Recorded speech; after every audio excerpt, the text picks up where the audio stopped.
Bison की हार के बाद दुनिया में थोड़े समय के लिए शांति आ गई, लेकिन रयू को अजीब सपने आने लगे जिनमें एक खतरनाक योद्धा के उठने की झलक दिखती।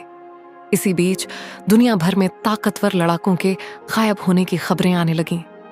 एक गुप्त लैब में एक वैज्ञानिक डॉ वेरान ने अकुमा को शैडो अकुमा के रूप में वापस जिंदा कर दिया, जो अब अंधकार और साइबरनेटिक ताकतों का मिला-जुला रूप था।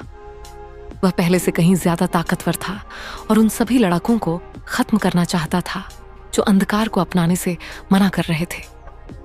रयू ने अपने सपनों के बारे में केन को बताया और दोनों ने घायल, चुनली और बाकी लड़ाकों को इकट्ठा किया। उन्हें पता चला कि शैडो अकुमा सबसे ताकतवर लड़ाकों का शिकार कर रहा है ताकि अपनी ताकत को परख सके और दुनिया को तबाह कर सके। शैडो अकुमा ने एक लड़ाकों के अड्डे पर हमला किया और कई योद्धाओं को हरा दिया। रयू, केन और चुनली समय पर वहां पहुंचे, लेकिन शैडो अकुमा की ताकत के आगे उनकी सभी कोशिशें नाकाम रहीं।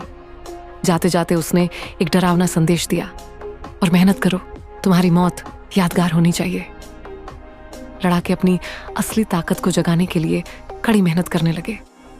रयू ने एक पुराने गुरु से ट्रू पावर ऑफ नथिंगनेस सीखी, जो सत्सुई नो हाडो से भी ऊपर थी। केन ने अपनी फ्लेमिंग ड्रैगन फिस्ट को बेहतर बनाया और चुनली, घायल और बाकी योद्धाओं ने भी अपनी ताकत को निखारा।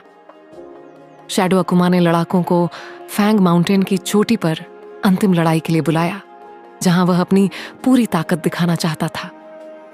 रयू, केन और बाकी योद्धाओं ने इस चुनौती को स्वीकार किया क्योंकि इस लड़ाई पर दुनिया का भविष्य टिका था।